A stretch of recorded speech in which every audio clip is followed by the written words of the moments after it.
Hello and welcome everybody here to the wonderful community. In continuation of the last video where I talked about setting up your finger drumming and playing this finger drumming, today we are going to be looking at another aspect of it, which is to perfect it and to ensure that you avoid some setting errors in setting up this virtual DJ or whatsoever software you're using, both in controller and other DJ gear Serato as well.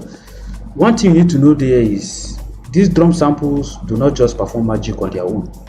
The effectiveness of these drum samples depends on you, who is a DJ, who is going to be using the software, irrespective of whether it's on the controller or any other DJ gear. First, you need to understand how to set up the mapping, which I've already talked about in the other aspect, the dragging and dropping. But after doing that, there is one problem you will likely have, the problem of latency. We know how sound travel. Sounds travel in microseconds, and this traveling process involves a lot of things that you need to ensure that at a particular point in time you are pressing your key, that is at that particular point in time that sound output is being put out. And in creation of sound samples, there is usually empty space at the beginning of each sound sample. I'm going to show you as we proceed. First, after having all your necessary setup, you come to this very point. Make sure you are on sampler down here. You come to this very press point. Click. When you click, you're going to see your triggers. Your triggers are what determines how the sound starts. We have the stutter, we have the hold, we have the on and off. What this means here is these elements are variables and they are in programming, we call them argument. What we mean by on and off there is when you press this particular key, when you press a particular key, it will make a sound, and when you release your finger, it will not make that sound. But in these cases, they are finger drumming sound. The sounds are very short, so you will not to notice that. This hold is almost similar with the first one, but the difference between this hold here is it will only make sound when you hold the key down. When you press and you hold, if the sound is long, it will make that sound until whenever you leave it, it will stop that particular. So this is our next one, which is the major one here, the stutter. So this stutter is very, very important. This is what will allow you play the sound very fast. It picks the sound at a particular point in time whenever you are starting. That means if the sound is a long sound, no matter the number of times you press it, it always takes the sound to the beginning of that sound. It's just like hot cue. Whenever you press a hot cue, the number of times you press it, that is how you continue to take the sound to the beginning. Take for example like this very sound I have here. Fire! So this is it. You can see how it starts. See the number, no matter how I press this sound, as fast as I press it, it will always go back to the beginning. Watch my mouse and see. So that is what this particular stutter sound does for us.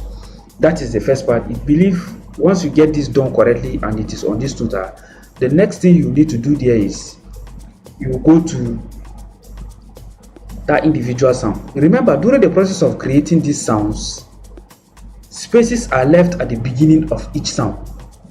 You are going to see that in this simple example. Now we are going to pick the talking drum number 3, which is the F1. This very F1 that I'm using, which is also applicable in where again? It's also applicable in F12. So I'm going to pick the F1 first. This is it. So this is the sound. You can see the sound wave. So during the process of producing this sound, you can see the space they left. This is the space they left at the beginning. Then the sound starts somewhere here, then it moves. I'm going to do a little adjustment. Because the space that is left in this sound is not really much, you might not notice it. Let me save it. I'm going to press the F1 again. This is it. As little as this gap is, you might not notice it when I'm using the virtual DJ or I'm on YouTube live video. You will get to see the effect by the time you begin to connect your amplifier and other devices. That is where your problem will start. You will know where exactly your problem is coming from. So the earlier you adjust it at this very stage, the better. Then let's go back to the sound again. I'm going to adjust it again. I'm going to do something to now. You get to see the difference now. I'll come to this very particular point. I will drag it so that it will enter inside the sound wave. you see the difference again now. By the time I click save, I click OK, just watch again. This is the F1 again. You see, it gave a completely different sound now. So you can see as little as that adjustment is. So we'll take it back again now to the first point again. So when we are setting this, we need to set it at the very tip, this very point, so that there won't be any delay, because how sound travel really matters a lot. So as little as the slight adjustment I just made will improve the efficiency and the performance of your sound output when you are playing the finger drum. Then it doesn't end there. You do that for each of the individual sound and ensure that all of them are perfectly arranged this way. The next thing you need to do is make sure it's on this drop mode and make it flat, except you want another different thing. If you decide to put it on loop, whenever you press this, any of the keys is going to be looping. You'll be hearing continuously. That is not what we want. We want it to be as we play the sound. So it's going to be on drop. It's going to be dropping the sound as we place it, as we play. Then it will stop. Then it should be on flat so that it will maintain the flowing of the sound. If you decide to put it on pitch, it's going to change the tone of the sound. So the pitch, it depends on you whether you want to adjust the pitch of the song or not, but preferably it should be on flat. These other elements are not too necessary. They are for video related element, but our target is not video yet. Then this is another point, this volume. You need to make sure that you put the volume a bit high, so that when you are playing these drums, the audience can actually hear that something is happening in the song. It shouldn't be too low and it shouldn't be too high. At least it should be moderately enough that somebody can appreciate what you are doing.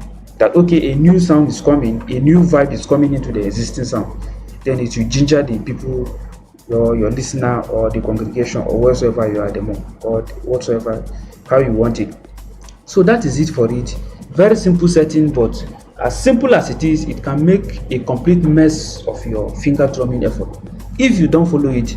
I believe at this stage you have paid attention, you have watched this video to this very point. If you haven't understand, please go back to the beginning again and we'll watch it, or you can let me know at the comment section on if you need any further assistance in this regard.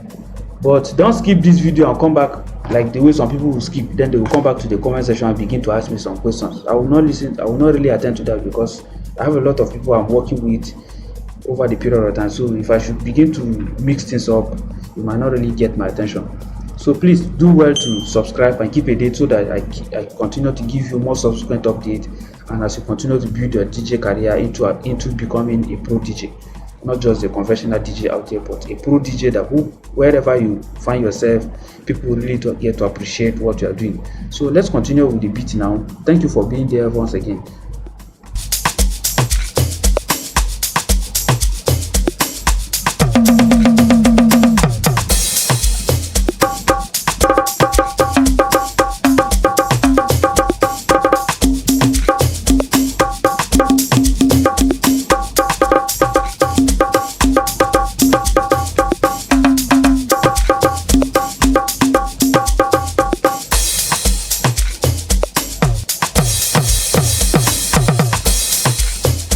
So you need to know that sometimes you can combine sounds together in order to give more vibe into the individual sound. Just watch. This is it. These are the two sounds I'm going to be combining now: the hit and the snare. This is it. This is it, and this is it. When I'm pressing this alone, you see it's an individual sound, but by the time I combine it, just watch and see how it will give it more vibe again. How do you feel it? I'm sure you really have a very good feel of what I just did now. So a lot of DJs do a lot of combination and to ensure that things really flow well. So you must not follow this 100 pattern 100%. You can infuse your own vibe into the hit. So thank you for being there. Let's continue with the party at this point in time now.